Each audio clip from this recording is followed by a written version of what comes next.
দক্ষিণ নানশ্রী কদমতলী বড় মসজিদ ও এলাকাবাসী কর্তৃক আয়োজিত তাফসীর কোরআন মাহফিলের স্বনামধন্য সভাপতি 58 বছর এখানে চলছে। 58 বছর যাবৎ যারা চালিয়েছে অনেকে কবরে আছে। কবরগুলো আল্লাহ কোরআনের ইজ্জতে জান্নাত যেন বানিয়ে দেন। যারা জীবিত আছে তাদেরকে আল্লাহ ভালো ভালো কাজ করার তৌফিক দান করে। ফামান সুহসিহা আনিন নার ওয়া উদখিলাল জান্নাতা ফাকাদ ফাজ। মানুষের জীবনে সফল ওইটা যাকে আল্লাহ আস্তে আস্তে জাহান্নামের কাছ থেকে দূরে সরিয়ে জান্নাতের কাজগুলো করার তৌফিক দেন। এই যে কাজ এখন আপনি করলেন এটা জান্নাতে যাওয়ার একটা মাধ্যম। এত বড় মর্যাদা সম্পন্ন অনুষ্ঠান এখন অন্তত এটা জমিনের উপরে। বিশ্বনবী মুহাম্মদ রাসূলুল্লাহ একবার মসজিদে নববীতে প্রবেশ করে দেখলেন যে ডান দিকে কিছু মানুষ আল্লাহর কোরআন কারীম নিয়ে আলোচনা করছে, বাম দিকে কিছু মানুষ আছে আল্লাহর জিকিরে লিপ্ত।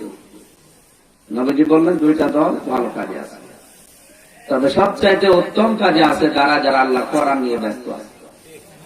আমার আল্লাহ আমাকে এই মুহূর্তে নির্দেশ দিয়েছে আমি যেন কোরআনের শ্রোতা হিসাবে যারা কোরআন আলোচনায় আছে তাদের ভেতরে বসে পড়ি। টের পেলেন কি বললাম? বিশ্বনবী যখন যদি এখন এই কিশোরগঞ্জে আসতেন, কোরআনের এই অনুষ্ঠান যদি তিনি দেখতেন, শ্রোতা হিসাবে আপনাদের মাঝে বসে পড়তেন। আপনার দাম কত বেশি। এই পবিত্র অনুষ্ঠানে তাফসীরুল কোরআন মাহফিলে ইবাদত মনে করে যারা এসেছে খুশি হয়ে বলছে আলহামদুলিল্লাহ। কোরআনে কারীম শোনা দরকার, এটা বিশ্বনবী নিজেও শুনতেন। উবাই ইবনে কাব রাদিয়াল্লাহু তাআলা আনহুকে মাঝে মাঝে বলতেন তেলাওয়াত করো।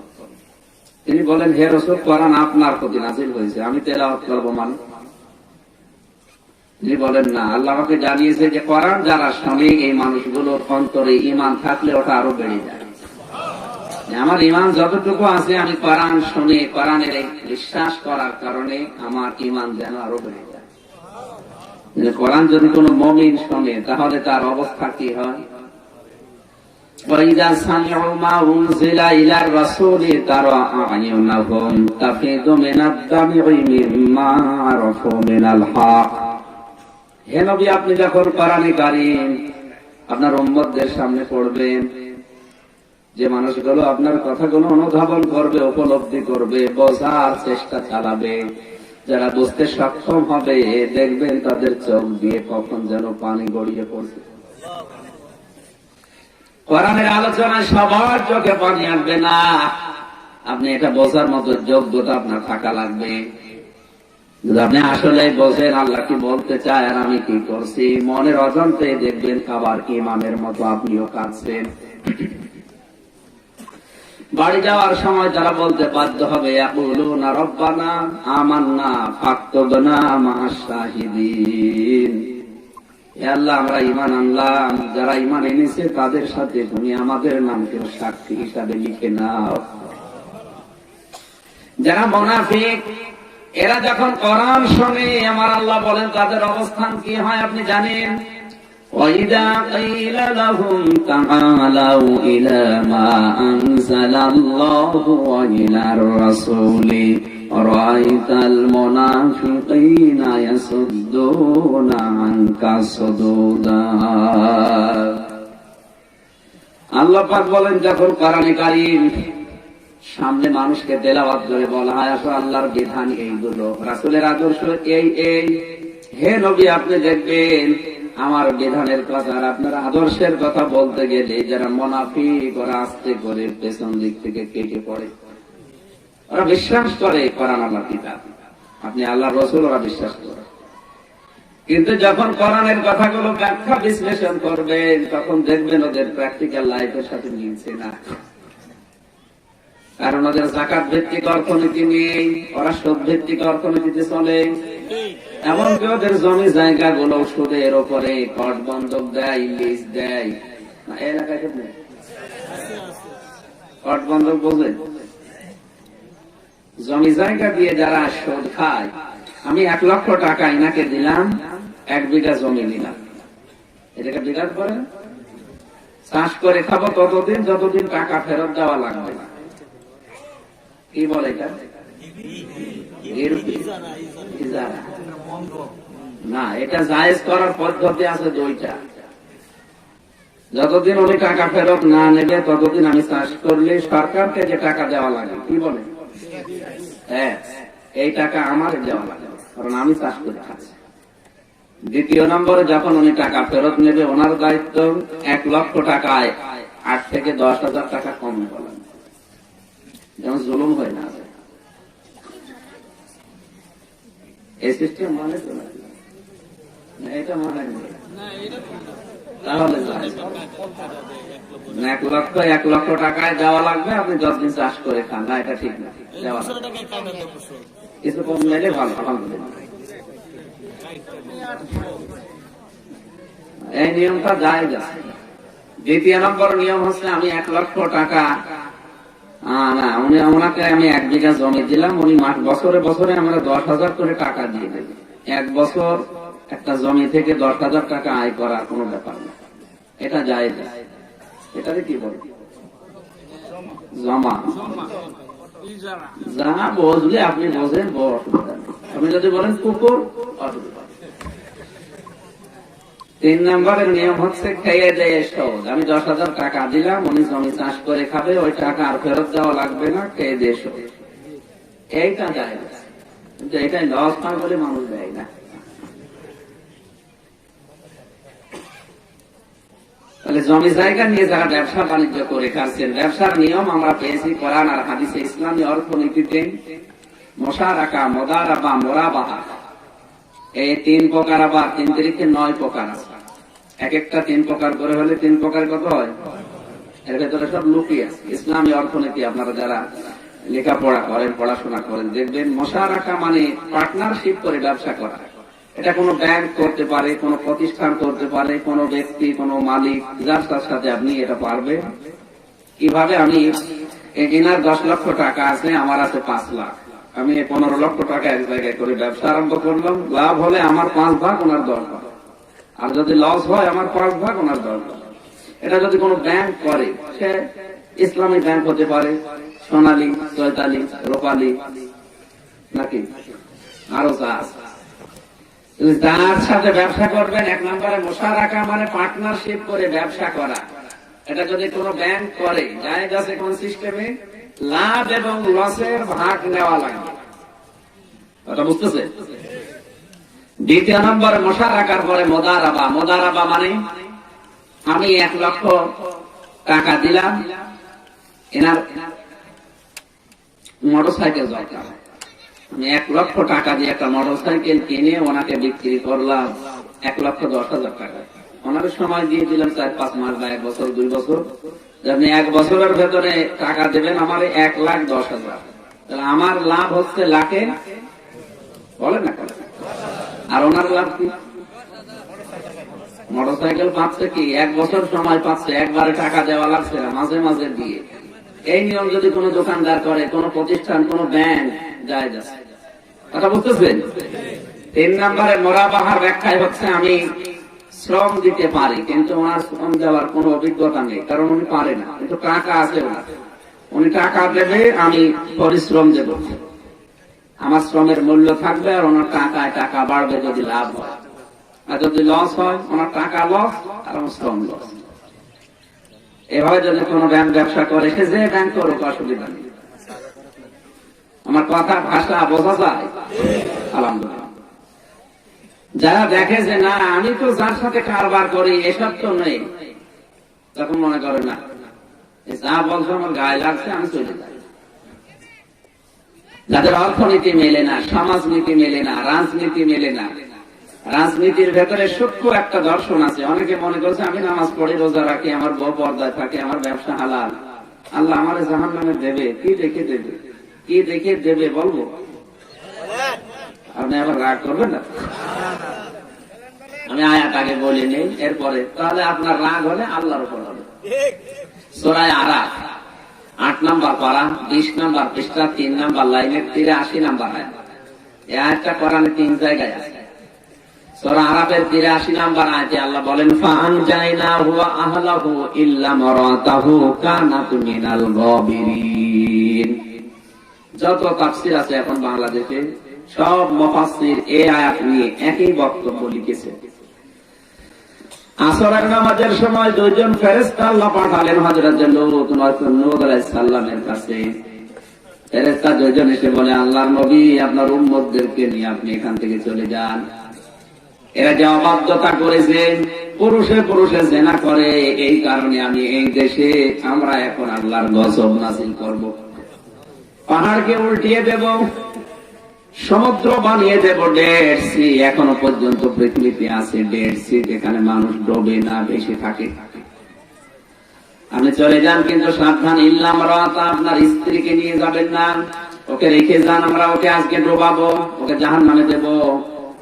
প্রশ্ন আসতে পারে, লূত নবীর স্ত্রীর চরিত্র কি খারাপ ছিল? না, পৃথিবীর কোন নবীর স্ত্রীর চরিত্র খারাপ ছিল না, কারণ কোন হারাম রক্তের ভেতরে আল্লাহ নবীদের রক্ত প্রবেশ করান নাই। এখানে একটা সত্য দর্শন আছে, পৃথিবীর প্রতিটি নবী নেতৃত্ব দেওয়ার গুণাবলী অর্জন করেছিল, কারণ প্রত্যেকটি নবী ছিল জাতির নেতা। কি ছিল? এজন্য নেতা যারা, তারা যদি অবৈধ হয়, যে সমাজ অবৈধ হয়ে যাবে। কোন নবীকে আমার আল্লাহ অবৈধ ভাবে জন্ম দেয়নি। প্রতিটি নবীর মায়ের চরিত্র ভালো ছিল, বাবার চরিত্র ভালো ছিল, তাদের পেট থেকে আল্লাহ যে রক্ত বের করেছেন ওইটাও ভালো ছিল। কারণ নবীদেরকে আল্লাহ সাধারণ ভাবে পালন করবেন না, প্রতিটি নবীকে আল্লাহ নেতা বানাবেন। হযরতে ঈসা রূহুল্লাহকে আল্লাহ দুনিয়ায় যেদিন পাঠাবেন, বাপ ছাড়া দুনিয়ায় কিন্তু পাঠিয়েছিলেন। এটা কি বৈধ না অবৈধ? আমাদের দৃষ্টিতে অবৈধ মনে হচ্ছিল। হযরতে মরিয়মের চরিত্র এত পবিত্র ছিল, আমার আল্লাহ তার চরিত্রের গ্যারান্টি দিয়ে কোরআনে আয়াত নাযিল করেছেন। মরিয়মকে আল্লাহ ডাক দিয়ে বললেন, মরিয়ম তোমার চরিত্র সম্পর্কে আমি তো জানি, যারা আসবে এই সন্তান সম্পর্কে জিজ্ঞাসা করবে, কথা বলবা না। ফাশারাত ইলাইহি ক্বালু কাইফা নুকাল্লিমু মান কানা ফিল মাহদি সাবিয়া। একটু খেয়াল করে শুনবেন, তার কেটে গেলে দেখে যাওয়ার বুঝতে পারবেন না। তিনি ইশারা দিলেন, ওই যে ওইদিকে তাকাও, দোলনার ভেতরে দোল খায়, ওই শিশুকে জিজ্ঞাসা করো ওটা বৈধ না অবৈধ, বাবাকে।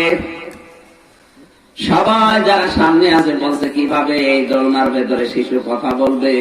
আপনি কি পাগল হয়ে গেছেন? সঙ্গে সঙ্গে দোলনা থেকে কয়েক মাস বয়স তিনি উঠে দাঁড়িয়ে বললেন, ক্বালা ইন্নী আব্দুল্লাহ, আমি আল্লাহর বান্দা। শুধু এতটুকুই আমার পরিচয় না, তানিয়াল কিতাব, আল্লাহ আমাকে কিতাব দিলে, ওয়াজআলানি নাবিয়্যা, জামানার নবী করে আল্লাহ আমাকে পাঠিয়েছে, ওয়াজআলানি মুবারাকান আইনামা কুনতু ওয়া আওসানি বিসসালাতি ওয়াজ যাকাতি মা দুমতু হাইয়া। আমার আল্লাহ আমাকে এই নির্দেশ দিয়েও পাঠিয়েছে, যতদিন আপনি দুনিয়ায় জীবিত থাকি ততদিন যেন অন্তত নামাজ কায়েম করি, আর সম্পদ থাকলে আমি যেন যাকাত দিয়ে দেই। অবাররাম বিওয়ালিদাতি ওয়াজআলানি, যেখানে আমার মা পৃথিবীতে আসবেন, আমার মায়ের মাধ্যমে আমি দুনিয়াতে এসেছি, আল্লাহ আমাকে নির্দেশ দিয়েছে আমি যেন আমার মায়ের সেবা করি। এখান থেকে কি শিক্ষা বের হয়?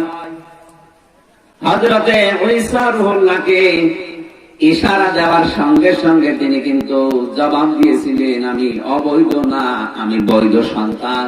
শুধু বৈধ না, আল্লাহ আমাকে কিতাবও দিয়েছেন, নবী করেও পাঠিয়েছেন। আমার মায়ের চরিত্র সম্পর্কে যে কথাগুলো বলছো তোমরা জনগণ, এগুলো একটাও সত্য না। আল্লাহ আমাকে দিয়ে মাত্র এই 3 মাস বয়সে কথা বলিয়েছে। পৃথিবীতে 3টা বাচ্চা এভাবে ছোট বয়সে কথা বলেছিল, এর ভেতরে হযরতে ঈসা রূহুল্লাহ একজন। হযরতে ইউসুফ নবীর চরিত্রের সার্টিফিকেট দেওয়ার জন্য দোলনা থেকে জুলাইখার বোনের মেয়ে কথা বলেছিল। 3 নম্বরে হযরতে জুরাইজ, তার চরিত্রের সার্টিফিকেট দেওয়ার জন্য একটা বাচ্চা মায়ের কোল থেকে কথা বলেছিল। আজ পর্যন্ত 3টা বাচ্চা মায়ের কোল থেকে কথা বলা আরম্ভ করেছে। আমি যেটা এখান থেকে বের করতে চাই, হযরতে ঈসা তার মায়ের চরিত্রের গ্যারান্টি দেওয়ার জন্য তিনি দোলনা থেকে বাচ্চা বয়সে মুখ ফুটে কথা বলেছিলেন।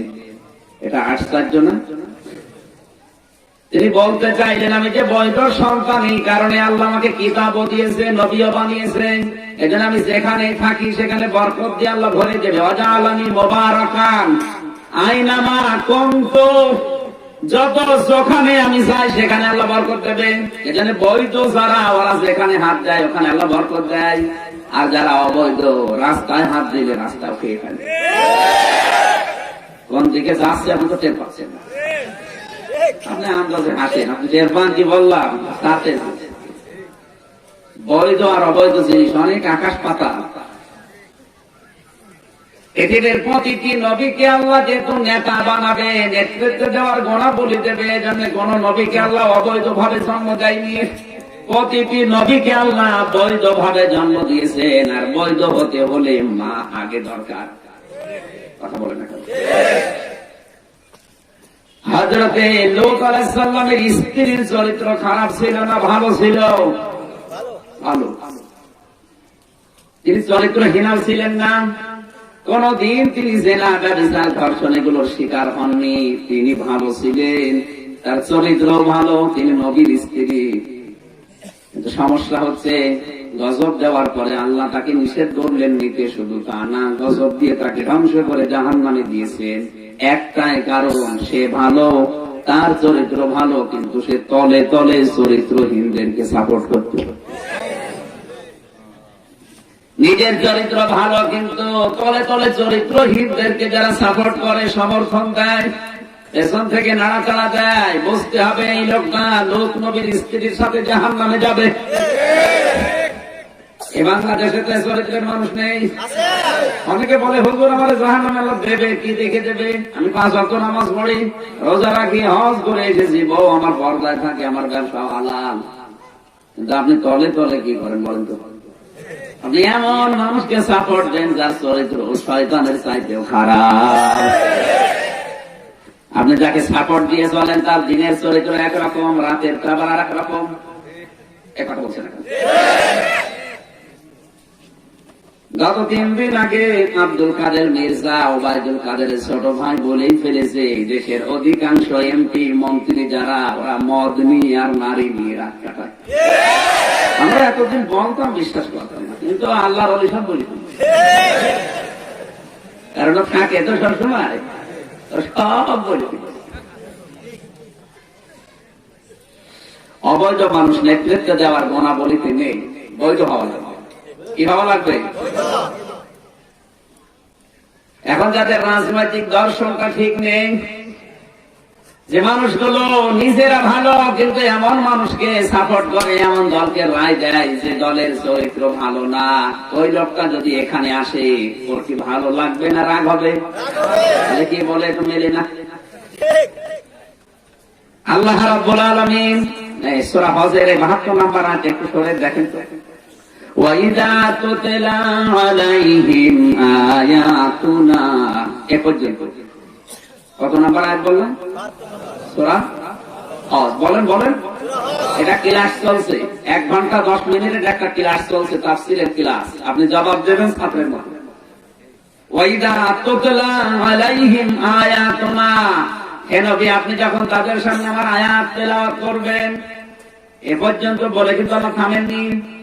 তেলাওয়াত যখন করবেন এরপরে শব্দ বাজ্যিনাত, আপনি স্পষ্ট দলিল আর প্রমাণ দিয়ে পরিবার, সমাজ, রাষ্ট্রের দিকে তাকিয়ে যখন কথা বলবেন, তারিফু ফি বুজুহিল্লাযিনা কাফারুল মুনকার, আপনি দেখতে পাবেন আপনার সামনে যদি কোনো কাফের থাকে তখন তাদের চেহারা লাল হয়ে গেছে রাগে। তাই কোরআন তেলাওয়াত পর্যন্ত আল্লাহ বলেননি। তেলাওয়াত করলে কাফেরের অবস্থা ভালো থাকে, মুমিনের অবস্থা আরো ভালো থাকে। এই জন্য আবু জেহেল কাফের, রাতের বেলা চুরি করে হলো রাসূলের তেলাওয়াত শুনতো, ব্যাখ্যা শুনতো, তাফসীর কি শুনতো? তেলাওয়াত। তেলাওয়াত করলে সবার কাছেই ভালো লাগে। এখানে বড় বড় সেমিনার হয়, দেখবেন কত বড় বড় আন্তর্জাতিক কম্পিটিশন হয়, সেখানে সব বসে আছে স্থির ভাবে শুনছে। এজন্য তেলাওয়াত করলে শুনবে, কিন্তু বাজ্যেনাথ দলিল আর প্রমাণ দিয়ে যখন স্পষ্ট করে দেবেন, তখন কাফেরদের চেহারা রাগে লাল হয়ে যাবে।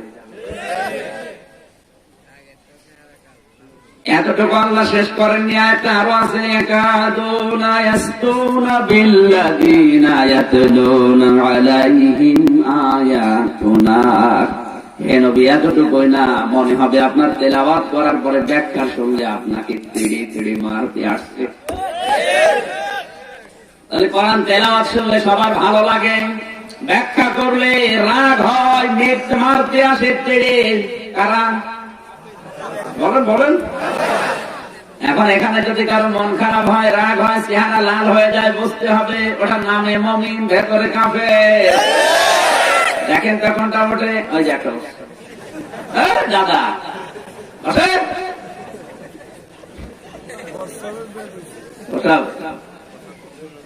ঠিক আছে, যুবক মানুষজন উঠবেন। কারণ 1-1.5 ঘন্টা যদি আপনি বসে থাকতে না পারেন, আপনার বিয়ে দিলে আপনার বউ টেকবে, এই মানা যায়। হ্যাঁ, ঠিক আছে। আর আপনি উঠলে কিন্তু একেবারে কিশোরগঞ্জের বদনাম হয়ে যাবে। আমার ভাইরা, মুনাফিকরা কোরআন শুনতে আসে, বিশ্বাস করে, কিন্তু তাদের প্র্যাকটিক্যাল লাইফের সাথে যখন মেলে না, তখন আস্তে করে ওটা চলে যায়। যারা চলে যাবেন, বিশ্বাস করব আপনি নামে মুসলমান, কামে মুনাফিক।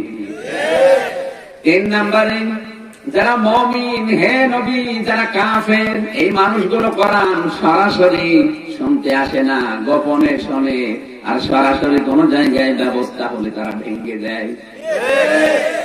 এই সিদ্ধান্ত 1000 বছর আগে নিয়েছিল আবু জেহেল। ওয়াকালাল্লাযীনা কাফারু লা তাসমাউ লিহাযাল কুরআন ওয়ালগাউ ফীহি লাআল্লাকুম তাগলিবুন। আবু জেহেল বলতো কোরআন শুনতে যাওয়া যাবেই না, এতটুকুই না, যেখানে মুহাম্মদ আলোচনা আরম্ভ করে বন্ধ করে দাও। আপনি স্পষ্ট বললাম, আপনি স্পষ্ট বোঝেন, কাফেরদের সিদ্ধান্ত সব চলবে, কোরআন চলতে যাওয়া যাবে না। আজ বাংলাদেশে সব চলবে, কোরআনের অনুষ্ঠান চলবে না। এই সিদ্ধান্ত যারা নেয়, সে যে দলের লোক হোক, ও কাফের।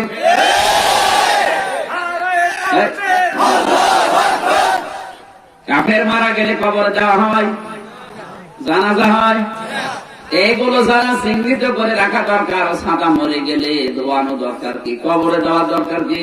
কবরের মাটি নষ্ট হবে, অন্তত ওই জায়গাটা আর একজনের ঘর বানিয়ে একটা থাকার ব্যবস্থা করে দিন।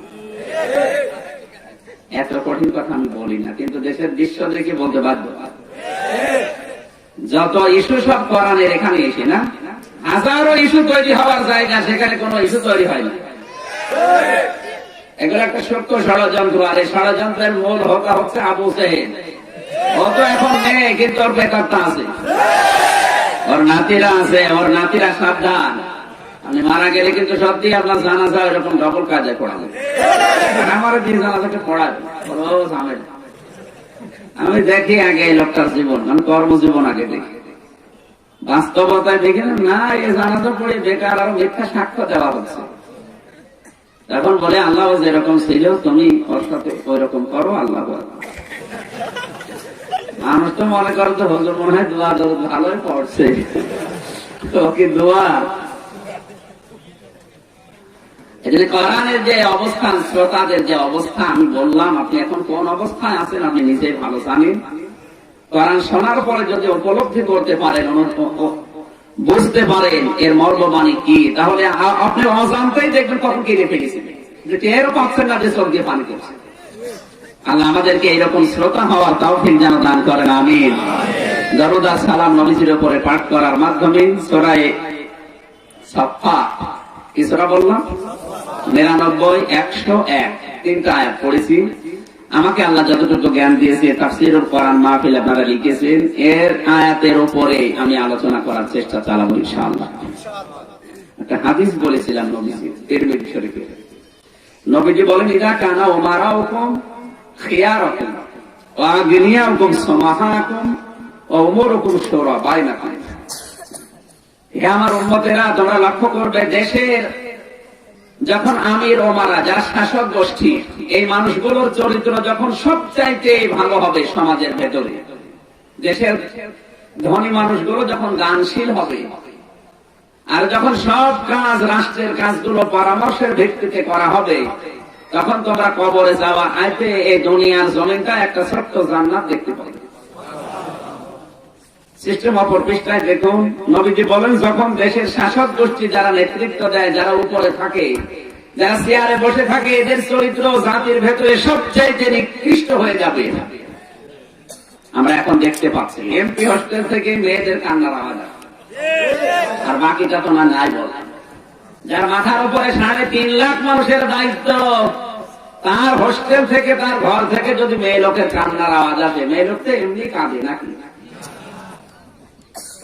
চরিত্র কত নিচে নিবেছে টের পাচ্ছে।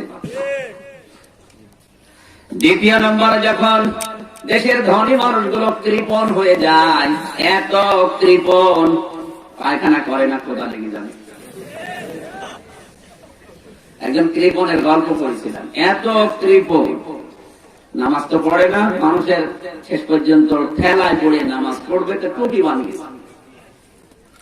একটা পাঞ্জাবি প্রথমে কিনেছে, নামাজ পড়তে হবে, কিছুদিন গায়ে দেওয়ার পরে দেখা যাচ্ছে পাঞ্জাবিতে ফাটল ধরেছে, ছিঁড়ে যাচ্ছে। কি করি, ফেলে দেব না, সামনের সাইডটা বাদ দিয়ে পেছনের সাইডটা দিয়ে একটা হাত মোছা রুমাল বানিয়েছে।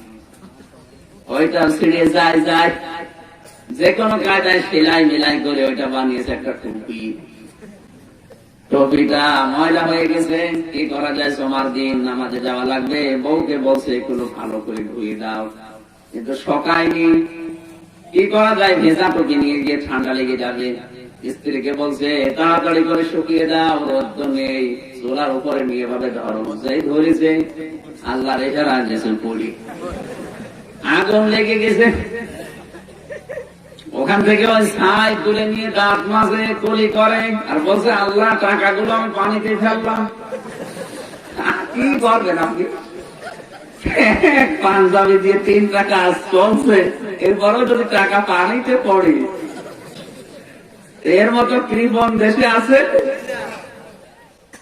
দেশের ধনী মানুষগুলো যখন কৃপণ হয়ে দাঁড়াবে, যাকাতকে তারা জরিমানা মনে করবে, আর দেশের সব কাজ যখন মেয়ে লোকের পরামর্শ মতো করা হবে।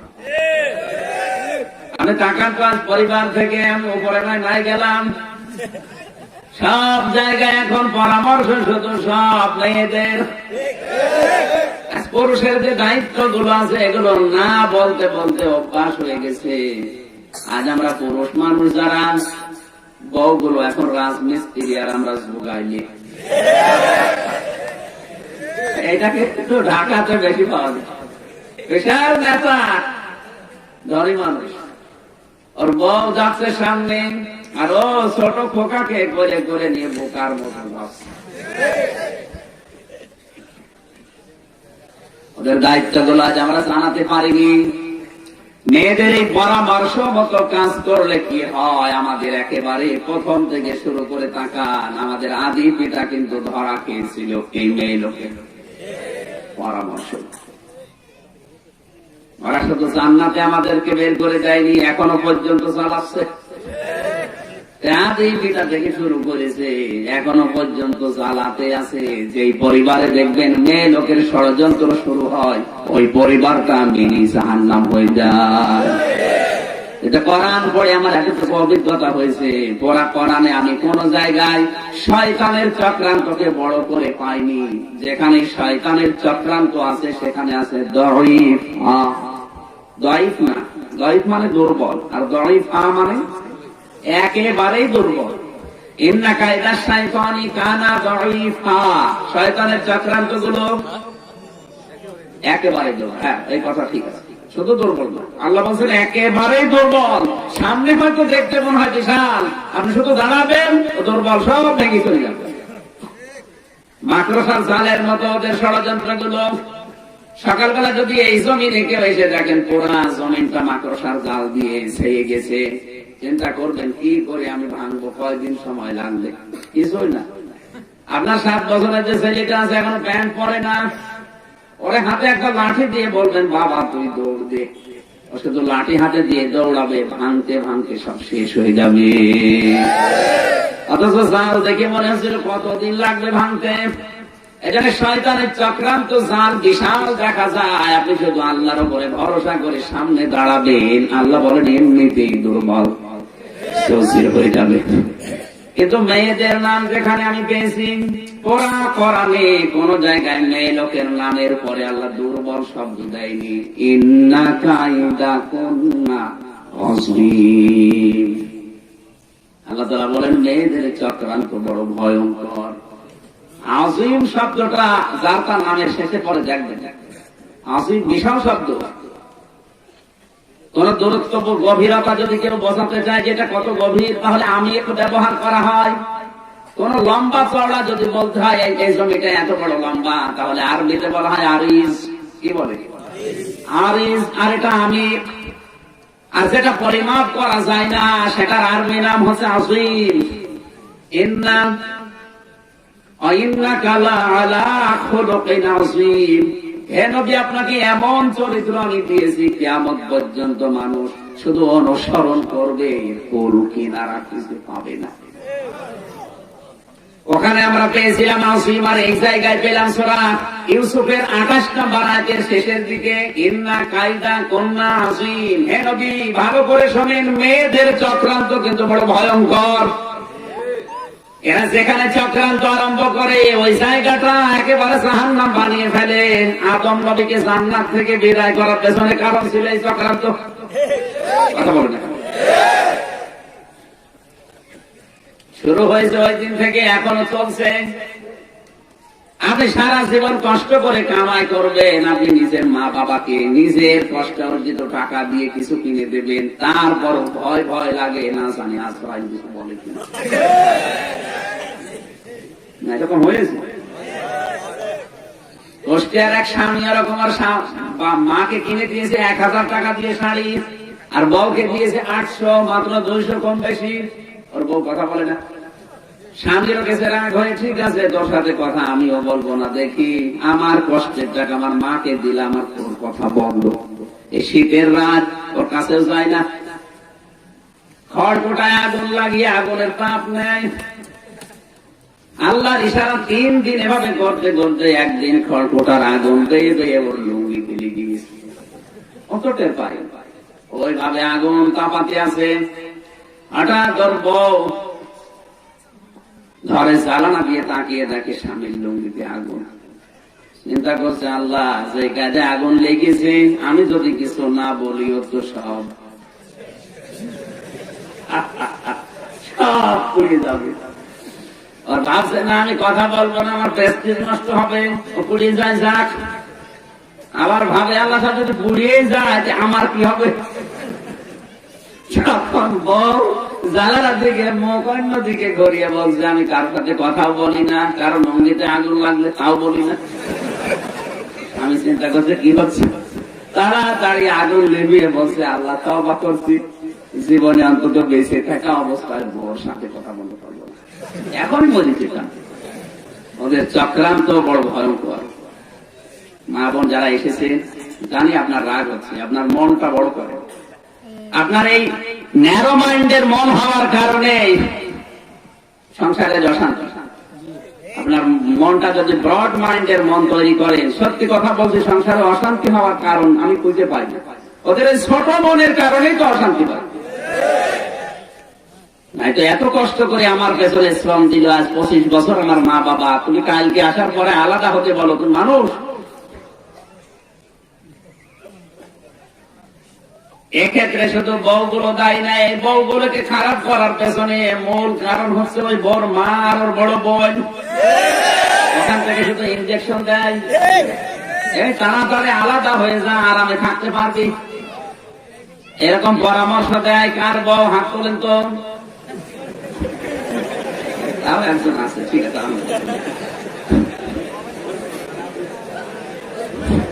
না, যারা বিশেষ করে বড় মা আছেন, বৌমা এর মা যারা আছেন, বড় বোন আছেন, তাদেরকে বলছি, আপনি বিভিন্ন জায়গায় গল্প করেন যে আমার জামাই আল্লাহর ওলি। কেন? আমার মেয়ে যা বলে ও তাই করে, আমার মেয়ের সব কথা শোনে।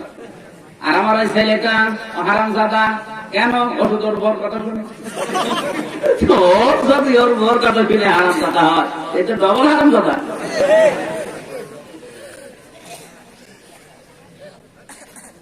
না, বউগুলোকে আরো ব্রড মাইন্ডের হওয়া লাগবে। ন্যারো মাইন্ডের হলে সংসার আপনি উন্নতি করতে পারবেন না। এমনি টাকা পয়সা থাকলে শান্তি হয়, কে বলেছে?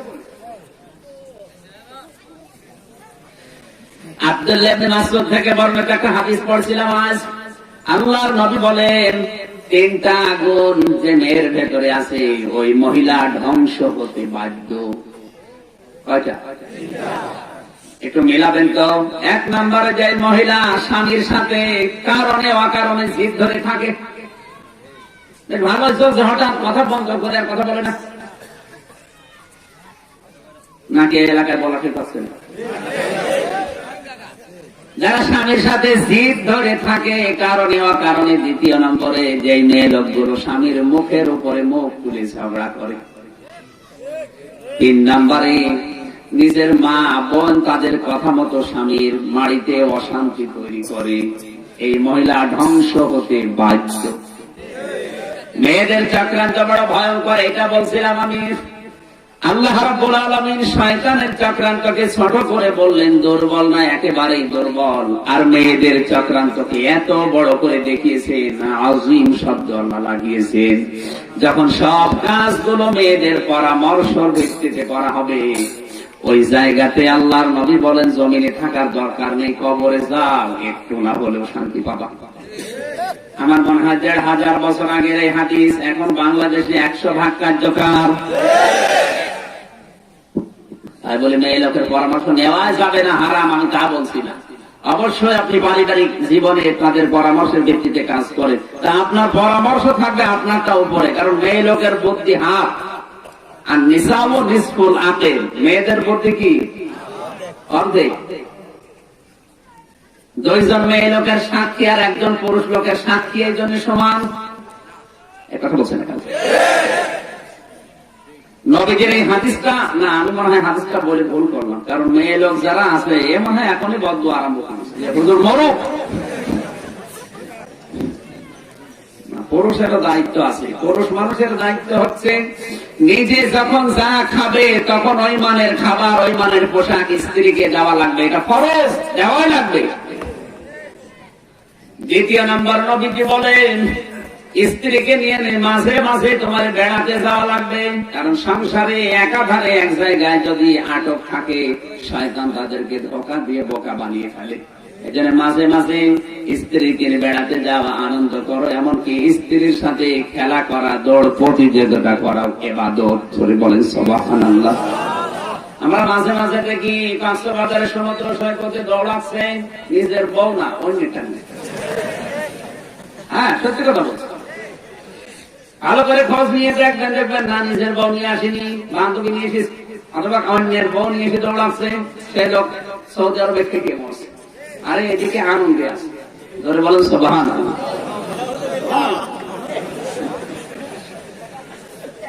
না, স্বামীরা যে সমস্ত কর্তব্য গুলো আছে এগুলো পালন না করার কারণে আজ এরা অবাধ্য হয়ে যাচ্ছে। কিছু কিছু স্বামী এই জেলায় কম আছে, এগুলো আছে কুমিল্লা, ব্রাহ্মণবাড়িয়া, ওই সমস্ত জায়গায়। বিয়ে করে রেখে চলে গেছে আল্লাহ রাস্তায়, কিয়ামতের পরে আসবে। ও কি করবে? ও 2 বছর 4 বছর 10 বছর দেখার পরে দেখা না আসে না, তখন আল্লাহ আর এক বান্দার সাথে চলে যায়। এখানে যারা বিয়ে করে চলে যান, এটা ঠিক করছেন না। আপনি নিজেও জাহান্নামী হয়ে যাচ্ছেন। হ্যাঁ, সম্পদ তো লাগবে, কিন্তু যার জন্য সম্পদ উপায় করবেন সে যদি না থাকে তো সম্পদ কি হবে? অন্তত মাঝে মাঝে আসা দরকার। তাদের যে হকগুলো আছে এই হকগুলো আদায় করা দরকার। আল্লাহ আমাদেরকে পারিবারিক জীবনে যে দায়িত্বগুলো দিয়েছেন আমি সহ প্রত্যেককে যেন মানতে পারি, আল্লাহ তৌফিক দিন, আমিন। সূরা সাফফাতের যে কয়টা আয়াত পড়েছিলাম তার ভেতরে 99 নম্বর আয়াত থেকে আমি আরম্ভ করেছি। হযরত ইব্রাহিম আলাইহিস সালাম থেকে কিছু শিক্ষা আল্লাহ আমাদের দিতে চান। আমার আলোচনার বিষয় ত্যাগ বা কোরবানি। কি বললাম? ত্যাগ। বলেন বলেন। ত্যাগ এই শব্দটা যদিও ছোট্ট, ইসলামে এর যে কত গুরুত্ব। ইসলামের যত রকমের ইবাদত আছে, যত রকমের অনুষ্ঠান আছে, যত রকমের দিবস আছে ইসলামে, সবগুলো ত্যাগ। কথা বলছেন? ঈদুল আজহা আগে ত্যাগ করা লাগে, ঈদুল আজহাতে আপনি নিজে খেবেন, নিজে আনন্দ করবেন, হবে না। ঈদুল আজহায় যদি কেউ আনন্দ করতে চায়, আগে কোরবানি দেন, ওই গরিবকে কষ্ট দিয়ে আসেন, ও কষ্ট খেয়ে আনন্দ করবে, ওইটা দেখে আপনি হাসবেন। আপনি কিন্তু আগে হাসতে পারবেন না, এক কথা বলেন না কেন? তাহলে আগে ত্যাগ, বলেন বলেন। ঈদুল ফিতরও ঠিক আগে ত্যাগ করা লাগে, যাকাত দিয়ে, ফিতরা দিয়ে, সাদাকাতুল ফিতর দিয়ে, দান করে আগে ওদেরকে সামাই কিনে দেন, ওর ছেলেরা আগে হাসবে, এই দেখে আপনি আনন্দ করবেন। কারণ ইসলামের যত নিয়ম নীতি আছে, যত দিবস আছে, আগে ত্যাগ, এরপরে ভোগ। আর ইসলাম বাদ দিয়ে যত দিবস আছে দুনিয়ায়, আগে খাবো, দেব। কি কথা বলেন না কেন? এই যে পয়লা বৈশাখে, পয়লা জানুয়ারিতে যত দিবস আমরা বানিয়েছি, এগুলো সব বেশি বানিয়েছে আন্তর্জাতিক বাণিজ্যিক সাম্রাজ্যবাদী যারা, তারা, তাদের উদ্দেশ্য হচ্ছে এই নতুন নতুন দিবসগুলো আবিষ্কার করে আমাদের পকেটের টাকাগুলো বের করে নেওয়া। দ্বিতীয় নম্বরে আমাদেরকে ভোগবাদী বস্তুতে পরিণত করা। এসব তো আন্তর্জাতিক বাণিজ্যিক সাম্রাজ্যবাদী যারা নতুন নতুন দিবসগুলো বানায়, দেখবেন ওখানে শুধু খাবো, নেব, দেব, দেব, নেব, খালি খাবো। শাড়ি আছে, এরপরও শাড়ি নেব, 3 পিস আছে, এরপরও নেব, এক কথা বলছে না।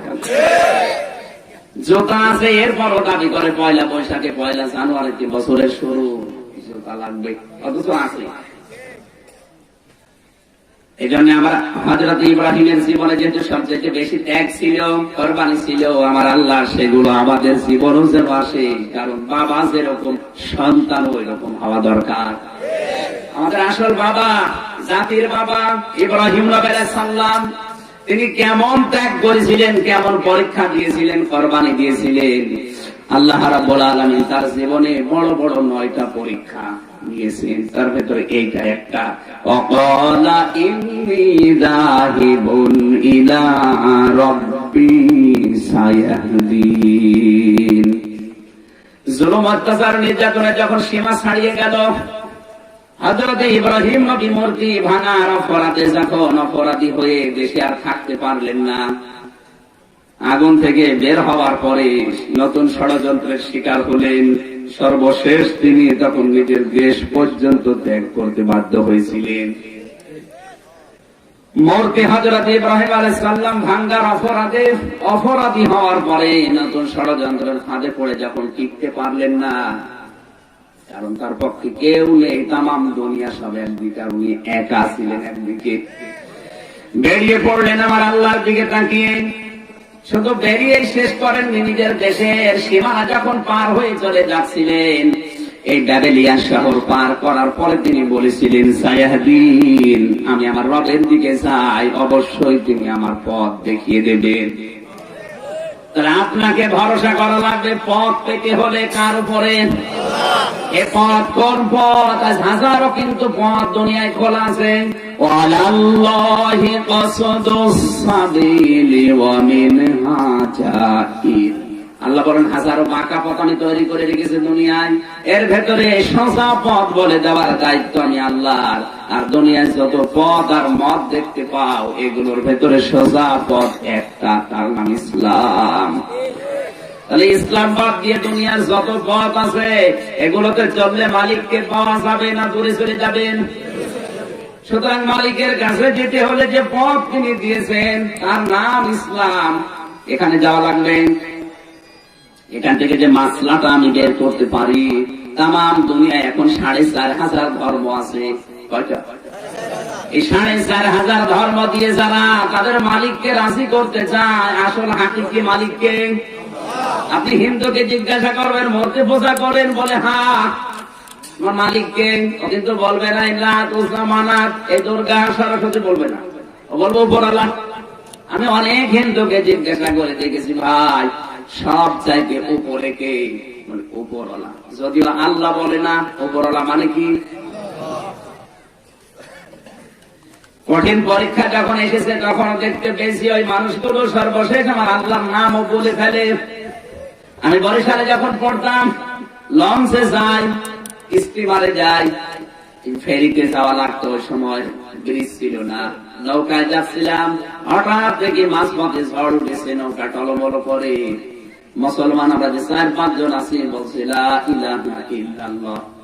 হিন্দু দাদা আর দাদি ও বলছে লা ইলাহা ইল্লাল্লাহ। এই দাদা দেখে মনে হচ্ছে অন্য ধর্মের কালেমা পড়েন, মানে বলছে দেখো যে ঝড় উঠেছে, ও কালী দুর্গার কাজ না, এটা জানে। ওরা জানে যে আসলে একজন আছে, একজনকে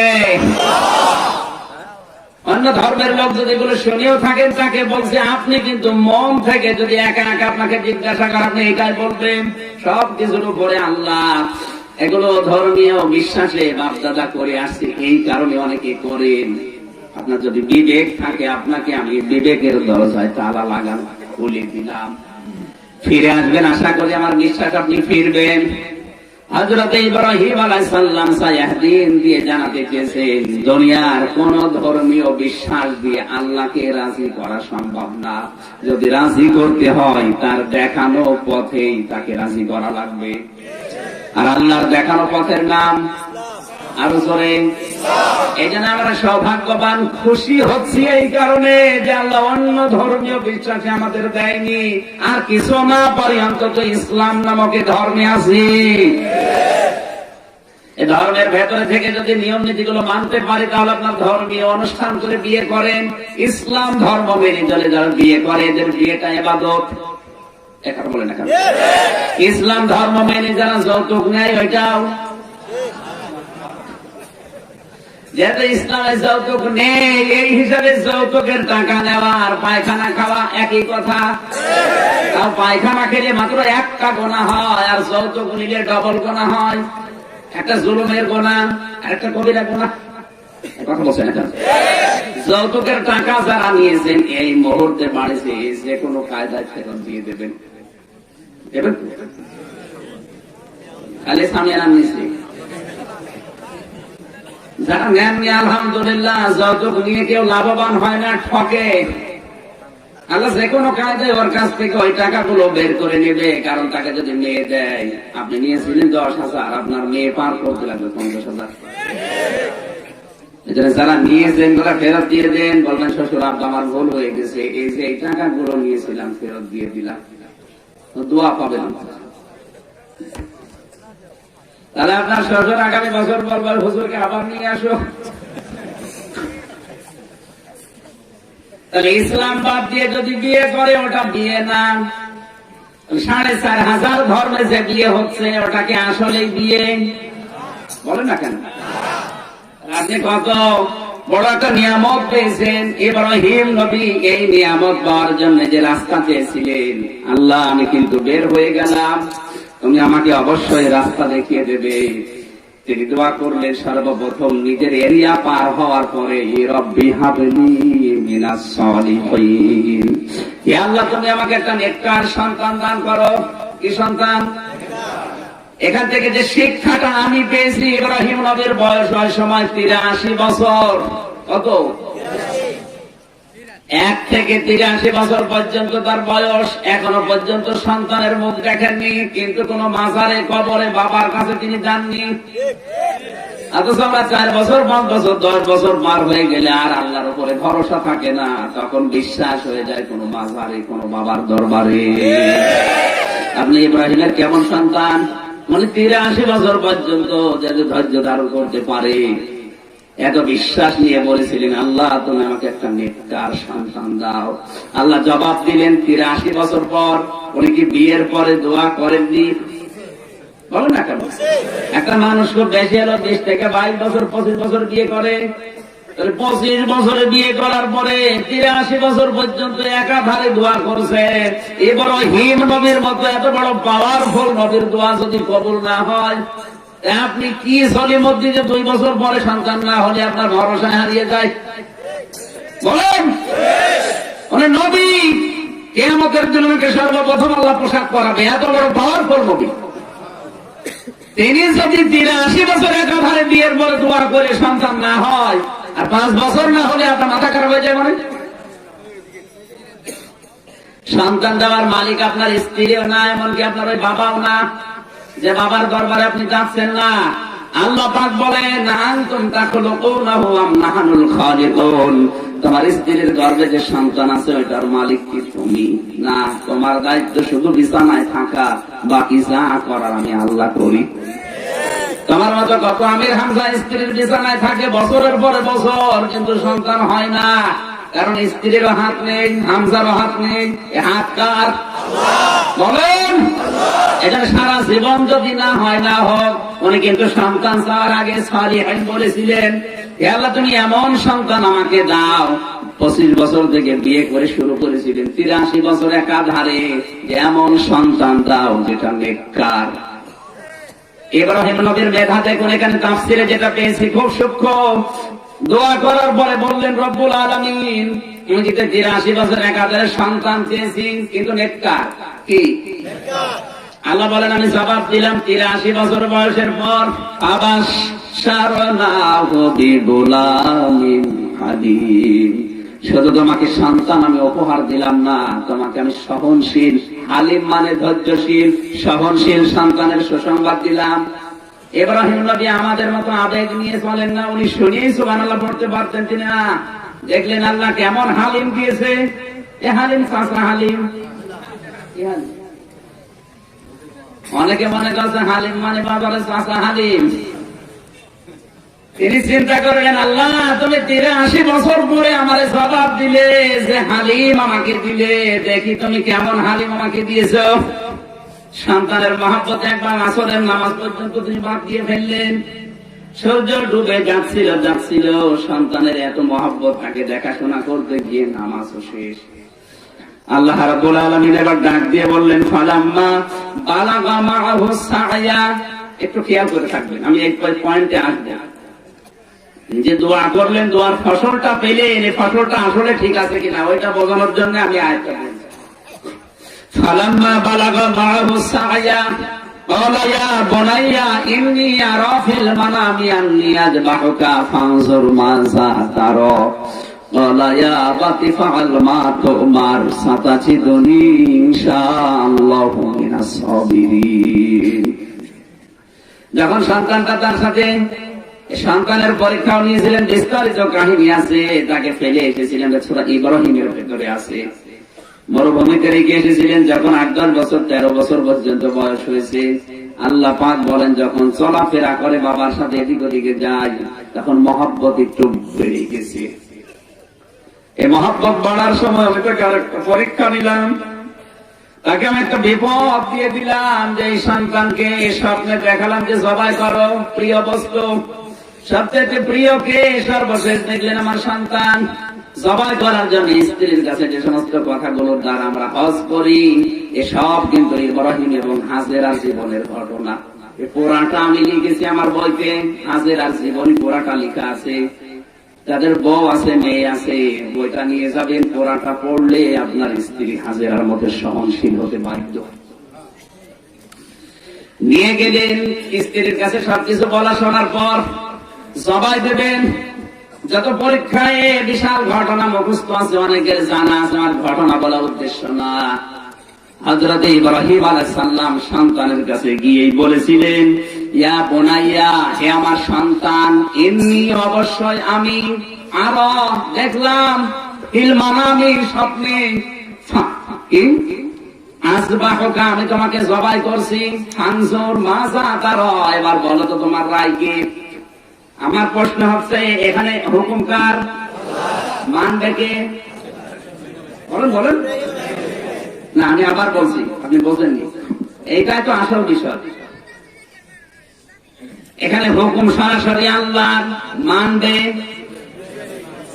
শুধু ইব্রাহিম না, ইসমাইল ইব্রাহিম দুইজন মিলেই মানা লাগবে। ইব্রাহিম আলাইহিস সালাম নিজে তিনি দাবি করেছিলেন আল্লাহ আমি তোমার গোলাম, এ দাবি করেননি? কথা বলেন না কেন? একজন গোলামের তো কোনো ইচ্ছায় থাকার কথা না মালিকের কাছে, তারপরও মালিক আদেশ দিচ্ছে, আদেশ আল্লাহ আর মানবে গোলাম। এখানে আবার সন্তানকে জিজ্ঞাসা করার কি আছে? আমি মনে হয় বোঝাতে পারিনি, আমি কিন্তু প্রশ্ন করবো এবার। এখানে সরাসরি বিধান যিনি দিচ্ছেন তিনি কি? মালিক, তিনি কি? যিনি মানবে, বলেন বলেন। এক গোলাম আর এক গোলামের কাছে মালিকের হুকুম মানতে গিয়ে আবার জিজ্ঞাসা করছে কেন? জিজ্ঞাসা করেছিলেন এই জন্য, তিনি বলেন আমি 83 বছর পর্যন্ত তোমার কাছে সন্তান চেয়েছি, শুধু সন্তান না, নেককার সন্তান। তুমি কেমন নেককার সন্তান আমাকে দিলে, কেমন হালিম দিলে, এটি আসলে হালিম নাকি চাচা হালিম, আমি এটা দেখবো। এখানে সন্তানের কাছে গিয়ে বললেন আমি কিন্তু স্বপ্নে দেখলাম তোমাকে জবাই করছি। ওনার মনোভাবে যে আল্লাহ আমাকে হালিম দিল, দেখি হালিম নাকি এ আসলে আল্লাহর বিধানের উপরে ধৈর্যশীল কিনা। হযরত ইসমাইল 13 বছর বয়স, তিনিও কায়দা করে বলেছিলেন হে বাবা, হানজুর মাজা তারা, যেটা আপনি দেখেছেন ওই কাজ আপনি আরম্ভ করেন। সাতাজিদুনি, অতি শীঘ্রই আমাকে পাবেন ইনশাআল্লাহু মিনাস সাবিরিন। না সাবির, সাবিরিন বহু বছর। এখান থেকে একটা কথা বের হয়, ইব্রাহিম আলাইহিস সালামের কথা শোনার পরে ইসমাইল 13 বছর বয়সে বলেছিলেন বাবা আমাকে আপনি ধৈর্যশীলদের মাঝে পাবেন। এখানে সাবিরিন বহু বছর দিয়েছেন, সাবের দেননি। যে শুধু আমি ধৈর্যশীল আল্লাহর বিধান মানতে গিয়ে আমার মতো কেউ ধরে না, এটা না। আমার মতো হাজারো মানুষ আল্লাহর বিধান মানতে গিয়ে ধৈর্য ধরেছে, তার ভেতরে আমি একজন। আমার কোন অহংকার এ ব্যাপারে নেই। এত বড় বিধান মানতে গিয়ে তিনি অহংকার মুক্ত কিনা এটা প্রকাশ করছে। আর আপনি আল্লাহর কোন নিয়ামত পেলে আপনার অহংকার বেড়ে যায়। উনি এটা শিক্ষা দিতে চেয়েছিলেন যে আমার মতো হাজারো মানুষ আল্লাহর বিধান মানে, আমি তাদের মধ্যে একজন। শুধু আমি যে এরকম, তাহলে তো অহংকার চলে আসবে। বয়স কত?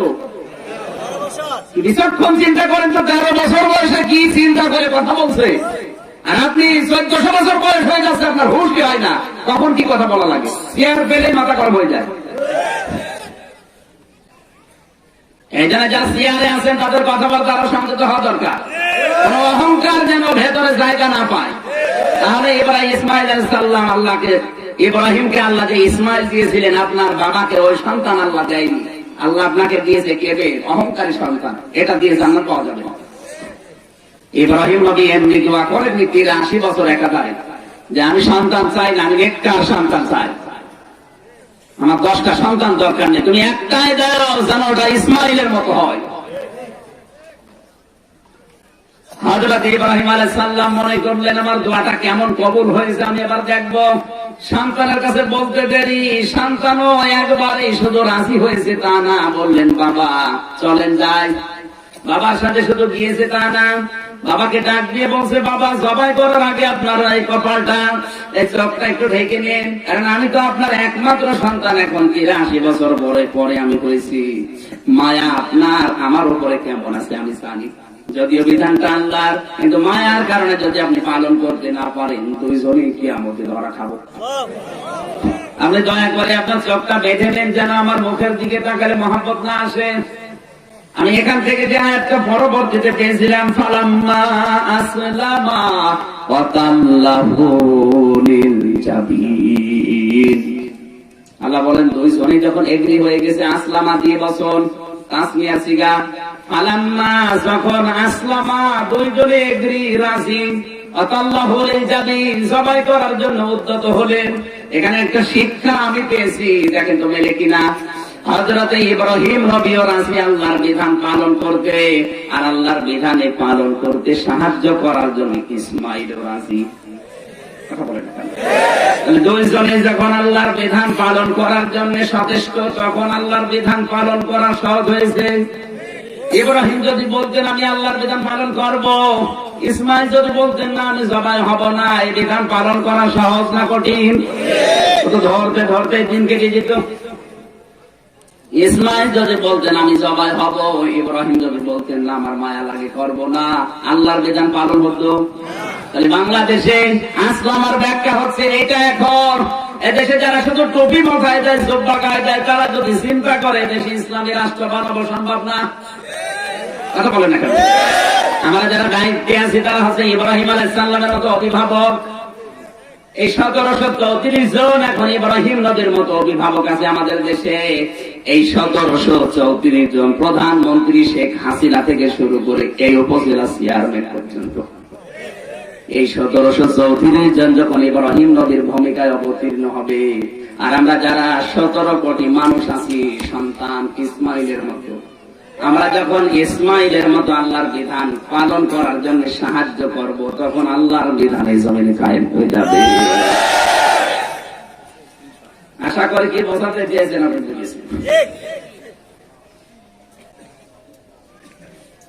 আল্লাহ রাব্বুল আলামিনের বিধান যখন কার্যকারী ভূমিকা পালন করবে, তখন আল্লাহ ডাক দিয়েছিলেন, অনাদাইনাহু আইয়া ইব্রাহিম, আমি তোমার সন্তান সবাই পেয়ে যাবে এটা চাইনি, আমি চেয়েছিলাম তোমাদের ইচ্ছা আছে কিনা, আমি পেয়ে গেছি, তোমাদের দুইজনের ইচ্ছা আমি পেয়ে গেছি।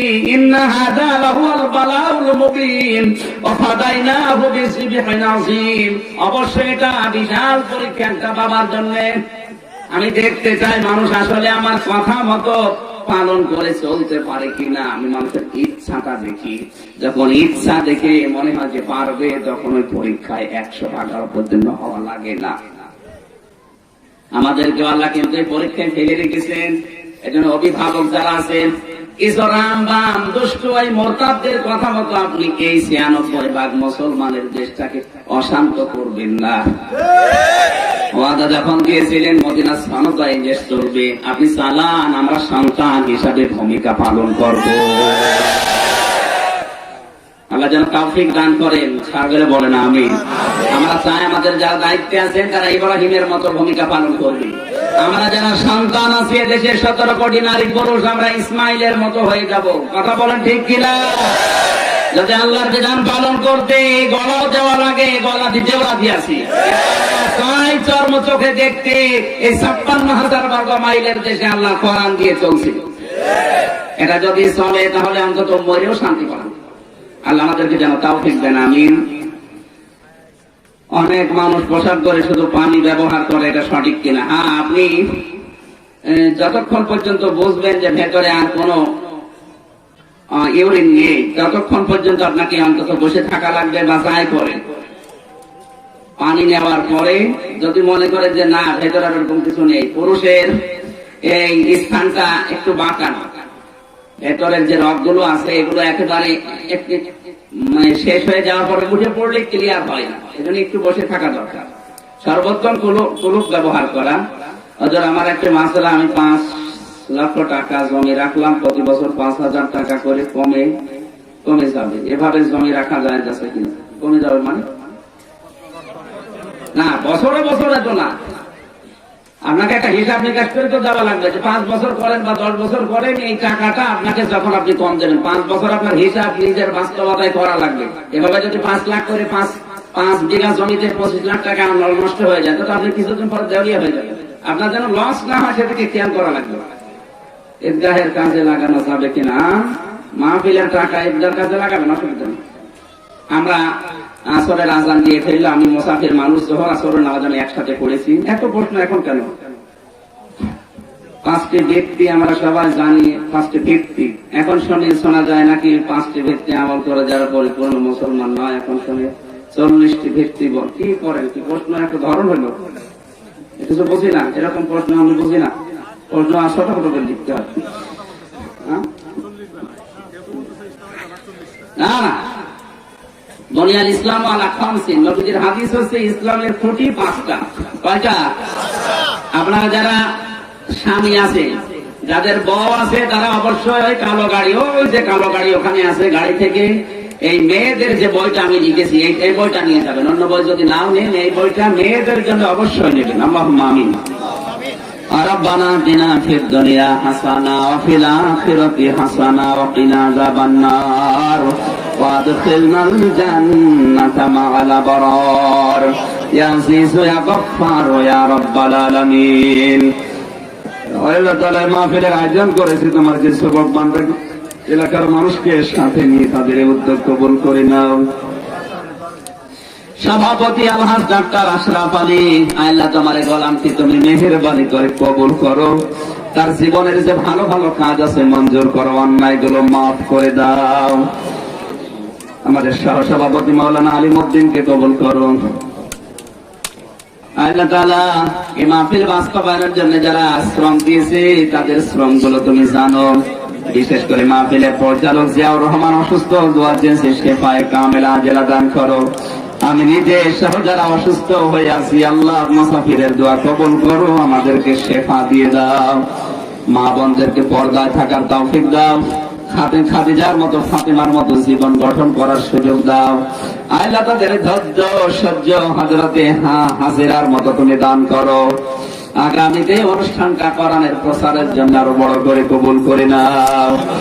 এলাকায় মাটির নিচে যারা ঈমান নিয়ে ঘুমিয়ে গেল এদেরকে মাফ করো।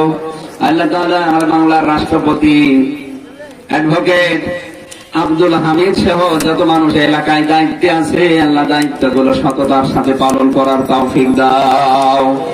বারাকাল্লাহু লানা ওয়া লাকুম ফিল কোরআনিল আযীম। রব্বুল আলামিন, তোমার অনেক বান্দি পর্দার আড়ালে হাত তুলে আছে, যারা সন্তানের মুখ এখনো দেখে নাই, দয়া করে মায়া করে একটা সন্তান তাদের উপহার দাও। অনেকের স্বামী অবাধ্য আছে, বাধ্য বানিয়ে দাও। সন্তান ছেলে মেয়ে যাদের দিয়েছে লেখাপড়া করছে, এদের মেধাস্মৃতি খুলে দাও। আমার বড় মেয়ে জান্নাতুল মাওয়া, আল্লাহ তুমি তাকে ফাতেমার মতো কবুল করো। আলহামদুলিল্লাহি রাব্বিল আলামিন, লা ইলাহা ইল্লাল্লাহু মুহাম্মাদুর রাসূলুল্লাহ।